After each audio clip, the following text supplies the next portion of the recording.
ओम श्री गणेशाय नमः। ओम गम गणपते नमः। श्री परमात्मने नमः। संक्षिप्त गरुड़ पुराण नीति सार निरूपण।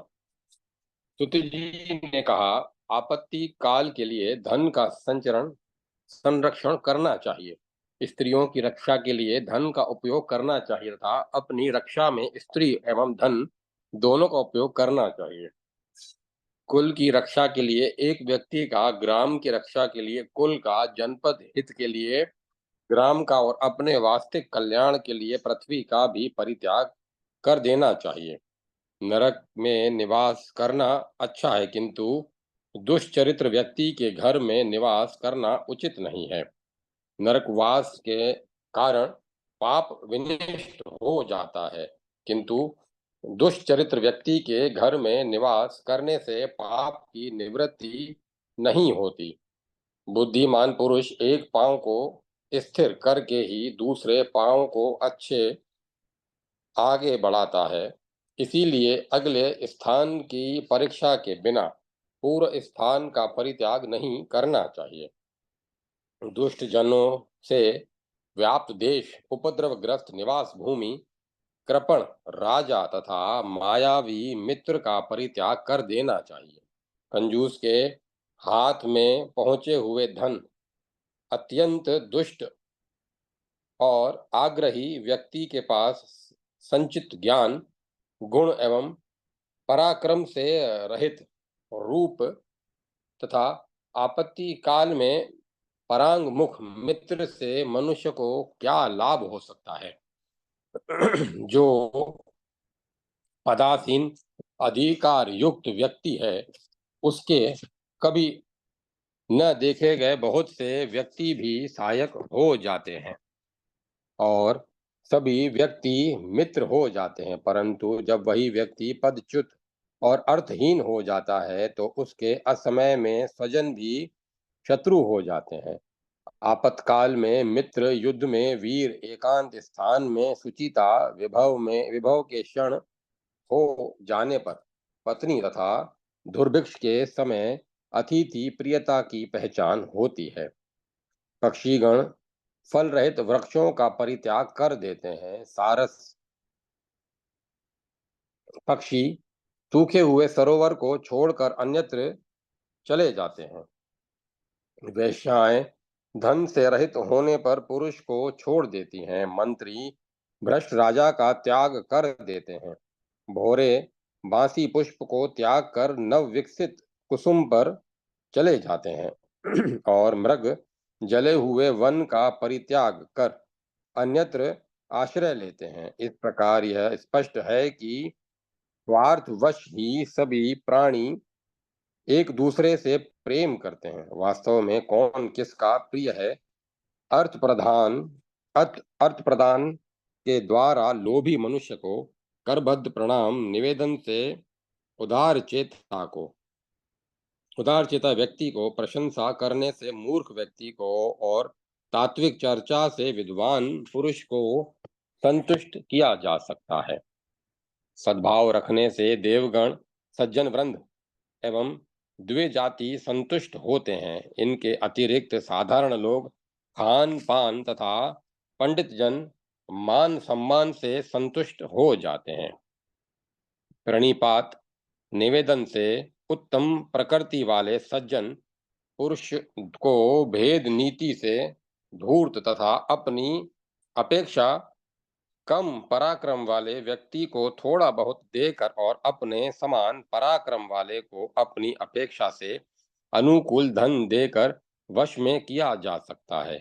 जिसका जैसा स्वभाव हो उसके अनुरूप वैसा ही प्रिय वचन बोलते हुए उसके हृदय में प्रवेश कर चतुर व्यक्ति को यथाशीघ्र उसे अपना बना लेना चाहिए। नदी, नख तथा श्रृंग धारण करने वाले पशु, हाथ में शस्त्र धारण किए हुए पुरुष, स्त्री और राज परिवार निवास करने योग्य नहीं होते। जो मनुष्य बुद्धिमान है उसको अपनी धन क्षति, मनस्ताप, घर में हुए दुष्चरित्र, वंचना तथा अपमान की घटना को दूसरे के समक्ष प्रकाशित नहीं करना चाहिए। नीच और दुर्जन व्यक्ति का सानिध्य, अत्यंत विरह तथा सम्मान, दूसरे के प्रति स्नेह एवं दूसरे के घर में निवास, ये सभी नारी के उत्तम शील को नष्ट करने वाले हैं। किसके कुल में दोष नहीं है, रोग से कौन पीड़ित नहीं है, कौन दुखी नहीं है, और किसकी धन संपत्ति सदैव विद्यमान रहती है।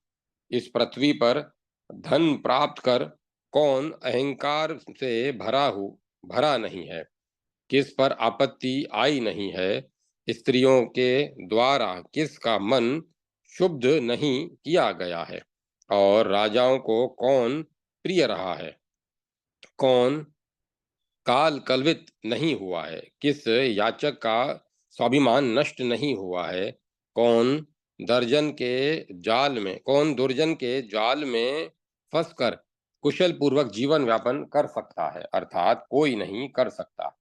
जिस मनुष्य के मित्र, स्वजन, बंधु बांधव नहीं है, जिसके पास अपनी बुद्धि नहीं है, वह कैसे अपने जीवन में सफल हो सकता है। जिस कर्म के संपन्न होने पर भी फल का उदय नहीं दिख रहा है, उस कर्म के अनुष्ठान से क्या लाभ। ऐसे ही जो संपत्ति परिणाम में बहुत बड़ा दुख देने वाली है, उसका संग्रह कौन बुद्धिमान व्यक्ति करेगा। जिस देश में व्यक्ति को सम्मान न मिले, आदर भी न मिले, अपने बंधु बांधव भी सुलभ न हो, और विद्या लाभ की भी संभावना न बनती हो, उस देश का परित्याग कर देना चाहिए। जिस धन के लिए राजा और चोर से भय नहीं है, जो धन मरने पर भी मनुष्य का साथ नहीं छोड़ता, उस धन का उपार्जन करना चाहिए। प्राणों के भी संकट में डाल देने वाले परिश्रम से जिस धन का अर्जन किया जाता है, उस धन को तो उत्तराधिकारी लोग यथोचित विभाग के साथ अपने काम में ले लेते हैं, परंतु प्राणों को संकट में डालकर धनार्जन के लिए परिश्रम करने वाला व्यक्ति धन के लोभ में जिन पापों को करता है, वे पाप ही उसकी धरोहर बनकर उसकी नरक यातना के अथवा कुत्सित योनि के कारण बनते हैं।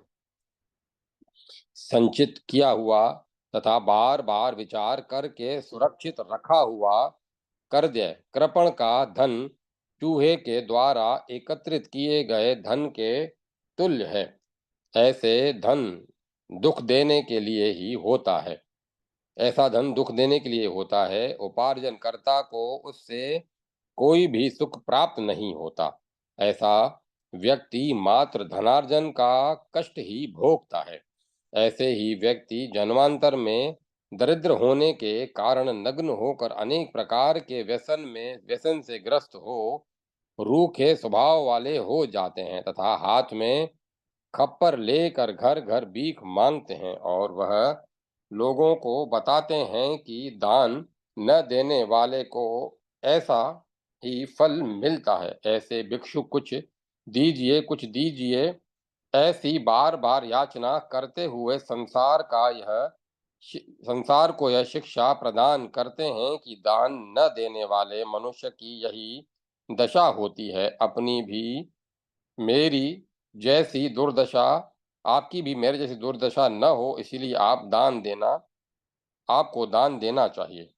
कृपण अपने द्वारा संचित धन यज्ञों में नहीं लगा पाता और अपने द्वारा मांग कर इकट्ठा किए धन को गुणवानों को भी नहीं देता। इस प्रकार का कृपण के द्वारा सुरक्षित धन चोर और राजा के काम में ही आता है। कृपण का धन देवता, ब्राह्मण, बंधु तथा आत्महित के लिए नहीं होता, वह तो अग्नि, चोर और राजा के लिए होता है।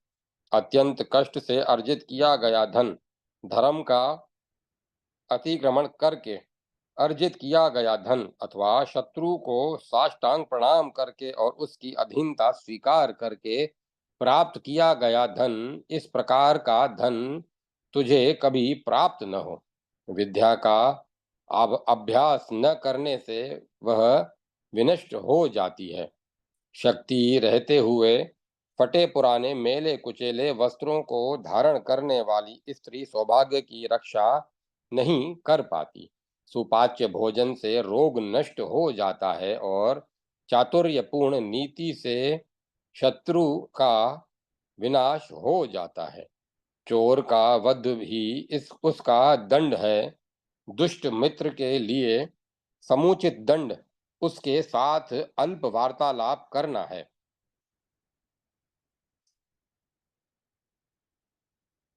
स्त्रियों का दंड उनसे पृथक शैया पर शयन करना और ब्राह्मण के लिए दंड निमंत्रण न देना है। दुर्जन, शिल्पकार, दास तथा दुष्ट एवं ढोलक आदि वाद और स्त्री आदि सम्यक अनुशासन से ही मृदु स्वभाव को प्राप्त करते हैं।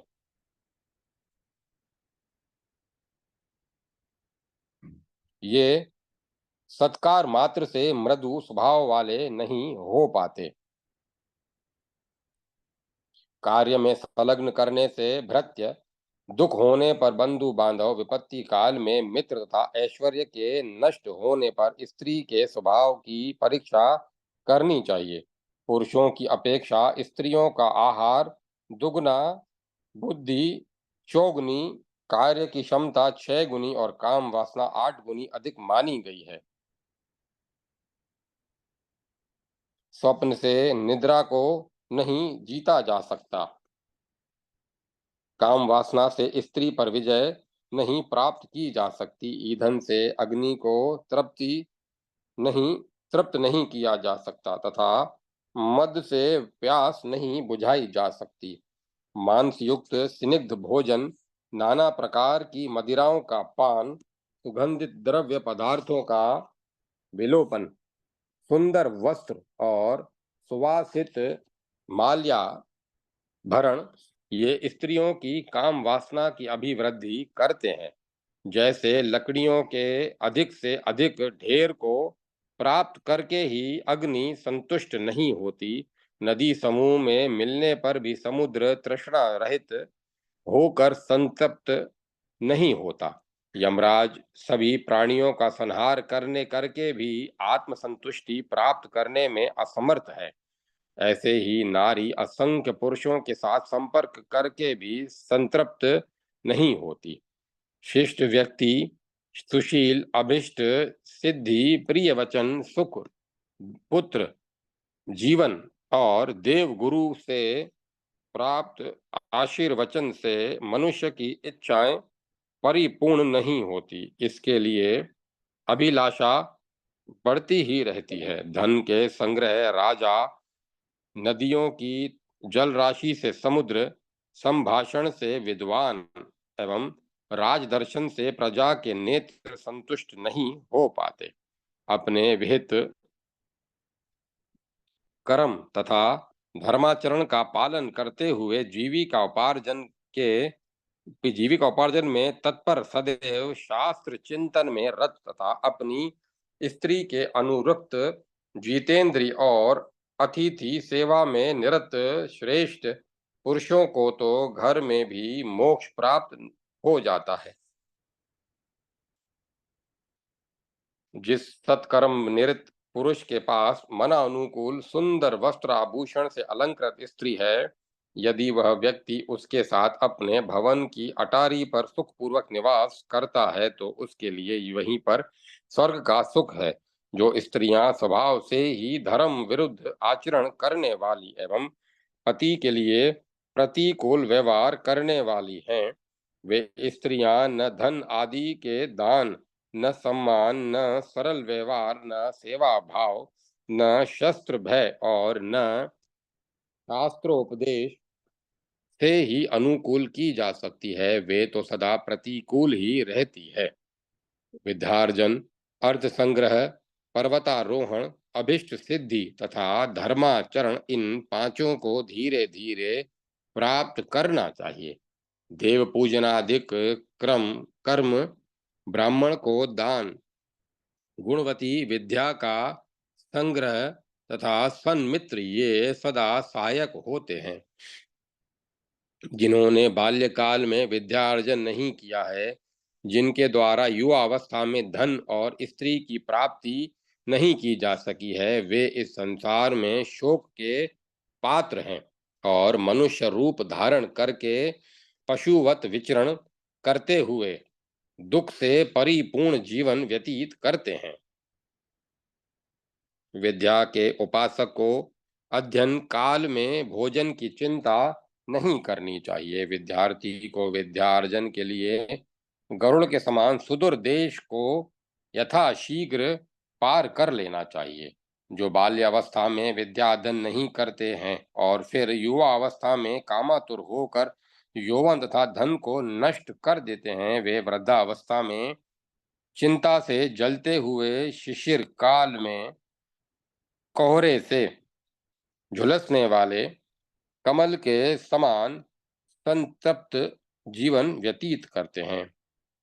शुष्क तर्क स्वयं में अप्रतिष्ठित है, अतः किसी सिद्धांत की स्थापना केवल तर्क के द्वारा नहीं हो सकती।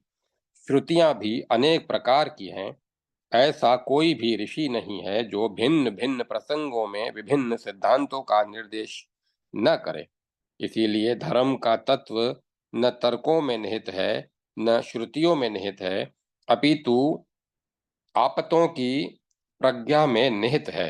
फलतः शिष्ट लोग जिस मार्ग का अनुसरण करते हैं, उसी मार्ग को अपना धर्म समझना चाहिए। आकार, संकेत, गति, चेष्टा, वाणी, नेत्र और मुख की भाव भंगिमा से प्राणी के अंतःकरण में छिपा हुआ भाव प्रकट होता रहता है। विद्वान वह है जो दूसरे के द्वारा अकथित विषय को भी जान लेता है।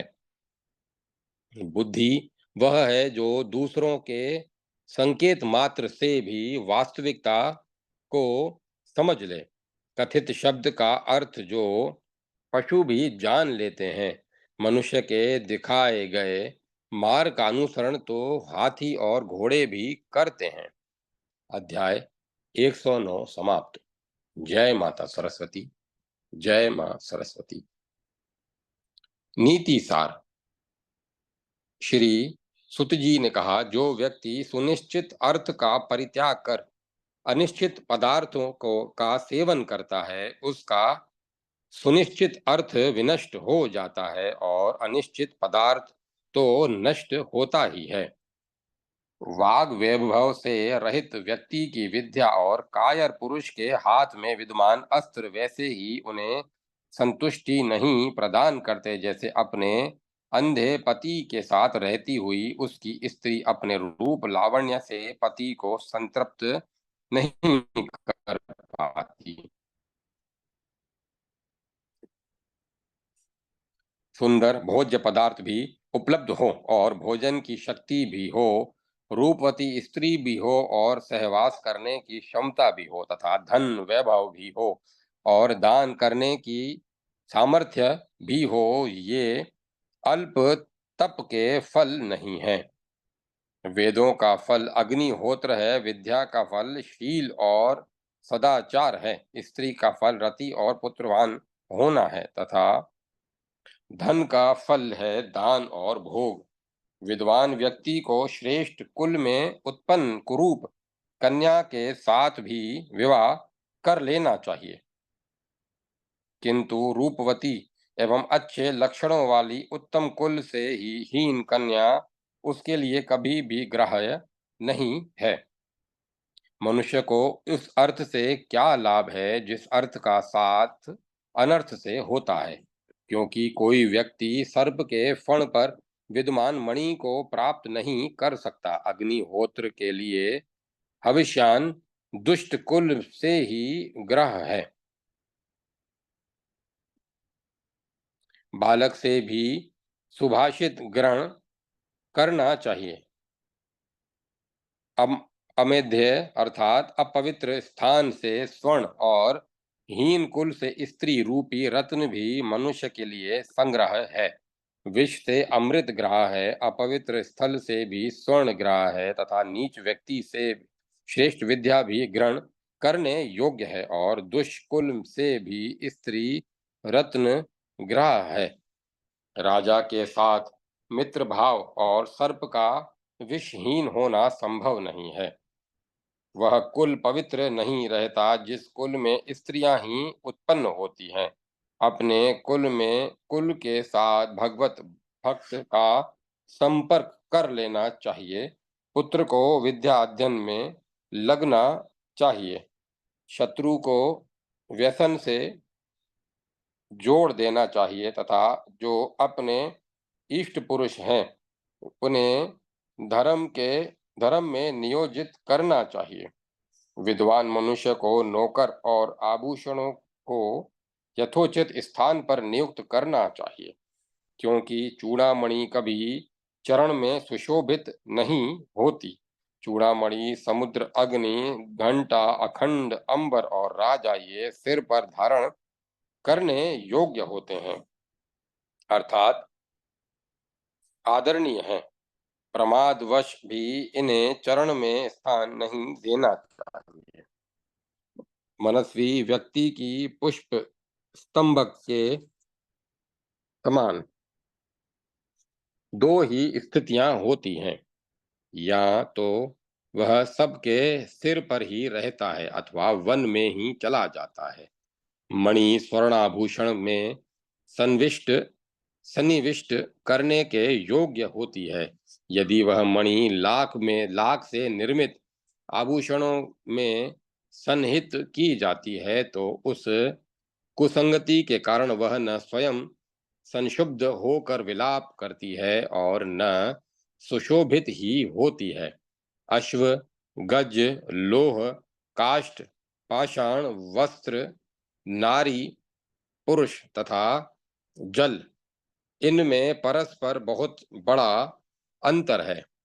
तिरस्कृत होने पर भी धैर्य संपन्न सज्जन व्यक्ति के गुण कभी भी आंदोलित नहीं होते।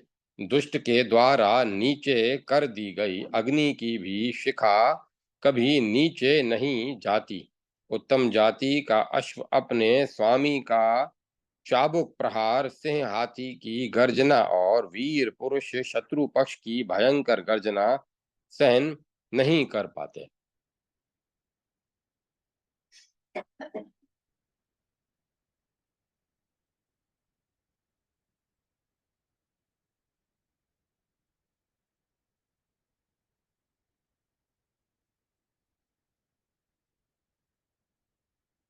यदि सज्जन मनुष्य दुर्भाग्यवश कदाचित वैभव रहित हो जाता है, तो भी वह न तो दुष्ट जनों की सेवा करने की अभिलाषा रखता है और न नीच जनों का सहारा लेता है। भूख से अत्यंत पीड़ित होने पर भी सिंह घास नहीं खाता, अपितु हाथियों के गर्म रक्त का ही पान करता है। जिस मित्र के एक बार भी दुष्ट भाव परिलक्षित हो जाता है, वह पुनः उसी से मैत्री संबंध स्थापित करने की तो इच्छा करता है, पर मानो अश्वतरी खचरी के द्वारा धारण किए गए गर्भ के सदृश मृत्यु को ही प्राप्त करने की अभिलाषा रखता है। शत्रु की मृदुभाषी संतान की अपेक्षा करना बुद्धिमान जनों के लिए उचित नहीं है, अर्थात प्रिय बोलने वाले शत्रु पुत्रों से भी सावधान रहना चाहिए, क्योंकि समय आने पर वे ही असहाय दुख प्रदाता एवं विष पात्र के समान भयंकर विपत्ति उत्पन्न करने वाले हो जाते हैं। उपकार के द्वारा वशीभूत हुए शत्रु से अन्य शत्रु को समूल उखाड़ फेंकना चाहिए, क्योंकि पैर में गड़े हुए कांटे को मनुष्य हाथ में लिए हुए कांटे से ही निकालता है। सज्जन व्यक्ति को उपकार परायण मनुष्य के नाश की चिंता कभी नहीं करनी चाहिए, क्योंकि वह नदी के तट पर अवस्थित वृक्षों की भांति स्वयं ही नष्ट हो जाता है। अर्थ का रूप धारण करने वाले अनर्थ और अनर्थ का रूप धारण करने वाले अर्थ, ये देवाधीन पुरुष के विनाश के लिए होते हैं। कभी कभी कार्यकाल के भेद से निष्पाप बुद्धि उत्पन्न हो जाती है, क्योंकि देव के अनुकूल रहने पर पुरुष का सर्वत्र कल्याण ही होता है।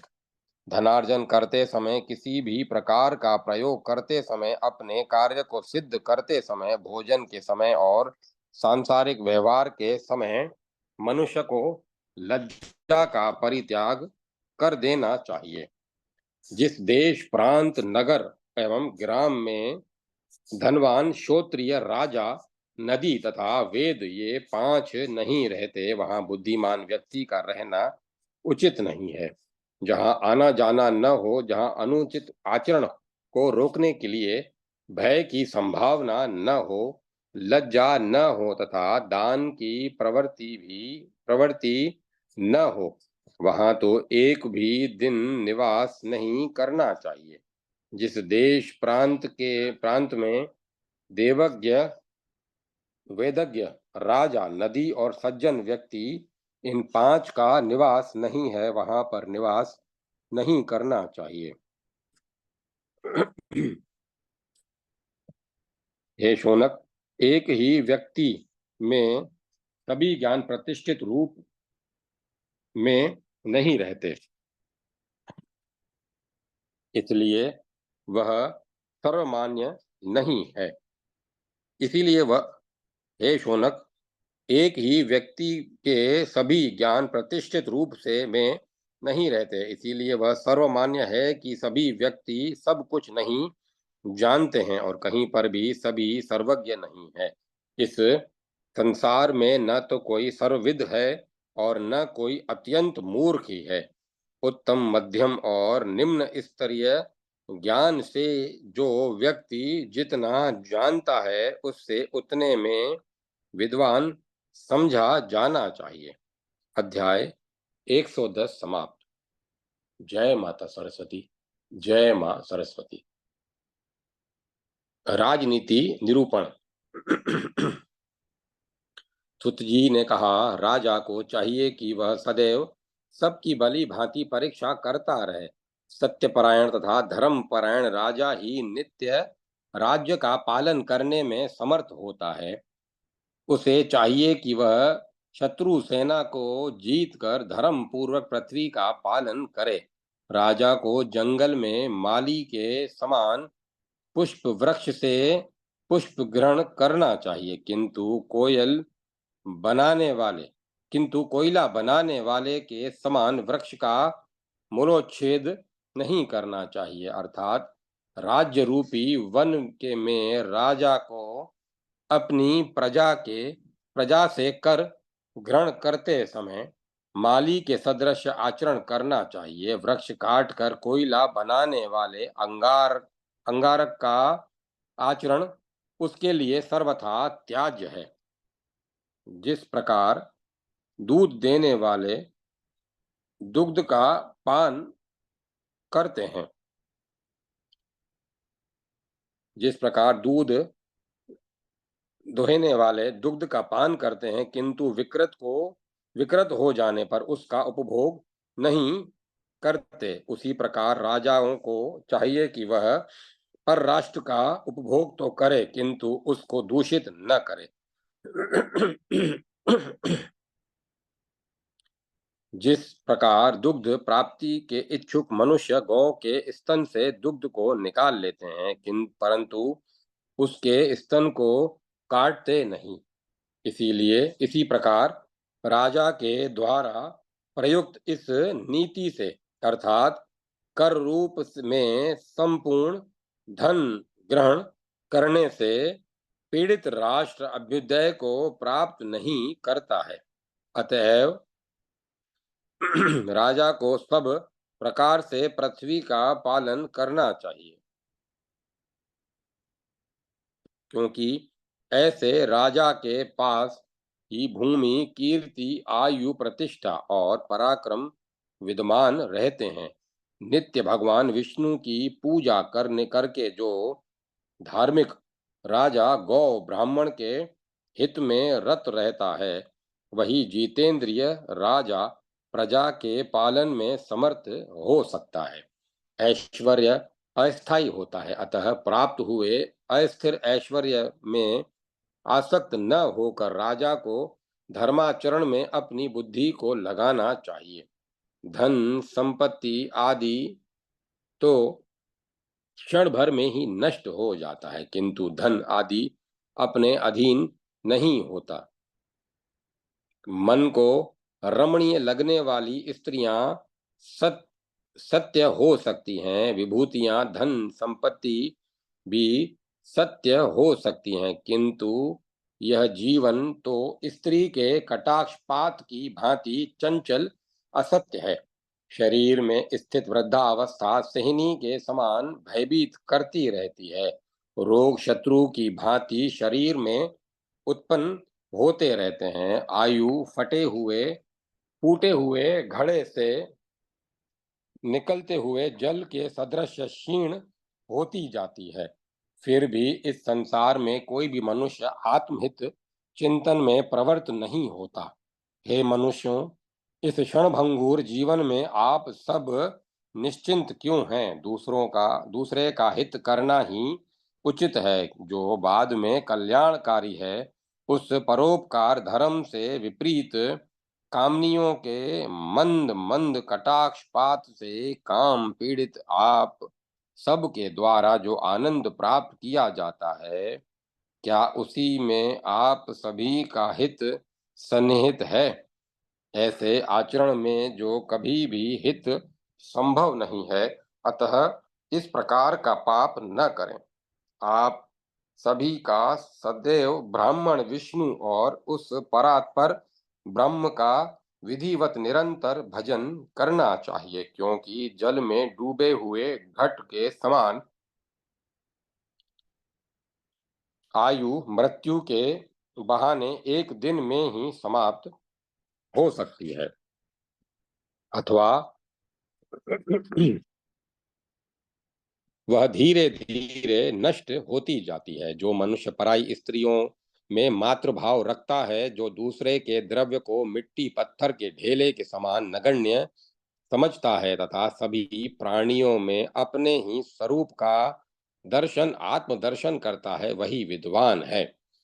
हे ब्राह्मणों, सत्य तो यही है कि राजा गण अपनी आत्मा के लिए ही राज्य प्राप्ति की कामना करते हैं, इसीलिए सभी कार्यों में अपनी वाणी का उल्लंघन भी सहन नहीं करते तथा धन का संचय भी इसी के लिए करते हैं, किंतु राजा को भी अपनी रक्षा करके शेष बचे हुए धन का उपयोग द्वे जातियों के भरण पोषण में करना चाहिए। ब्राह्मणों का मूल मंत्र ओमकार है। इस ओमकार की उपासना से राष्ट्र की अभिवृद्धि होती है और योग से राजा वृद्धि को प्राप्त करते हैं और किसी भी प्रकार की व्याधियां उसे बांध नहीं सकती। सब प्रकार से असमर्थ मुनिजन भी द्रव्योपार्जन करते हैं, फिर पुत्रवत प्रजा का पालन करते हुए अर्थ का संग्रह करने वाले राजा के विषय में क्या कहा जा सकता है? धन संचय करना तो उसके लिए आवश्यक ही है। जिसके पास धन है उसी के मित्र एवं बंधु बांधव है, वही इस संसार में पुरुष है और वही धन संपन्न व्यक्ति विद्वान है। धन रहित होने पर मनुष्य को मित्र पुत्र स्त्री तथा परिजन छोड़ देते हैं। धनवान होने पर पुनः वह सभी उसी का आश्रय ग्रहण कर लेते हैं, क्योंकि इस संसार में धन ही पुरुष का बंधु है।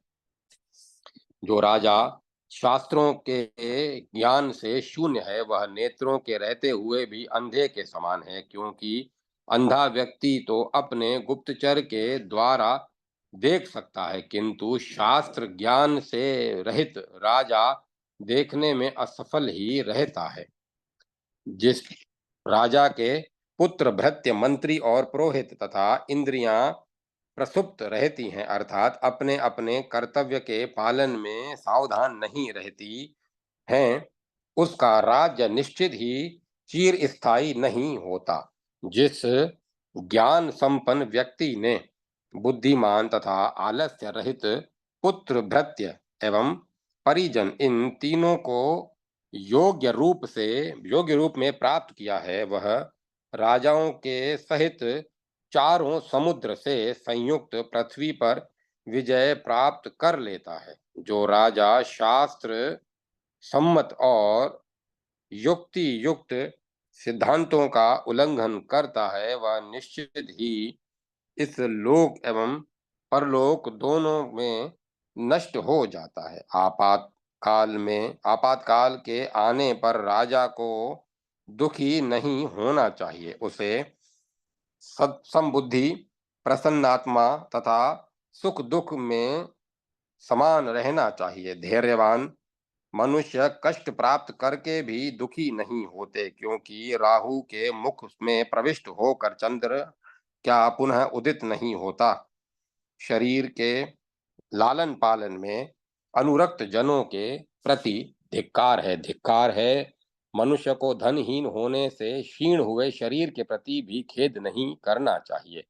यह तो सुना ही गया है कि पतिव्रता पत्नी सहित पांडुपुत्र युधिष्ठिर आदि ने आपातकाल के दुख से मुक्त होकर पुनः सुख प्राप्त किया था। अतः अनुकूल समय की प्रतीक्षा धैर्य के साथ करनी चाहिए।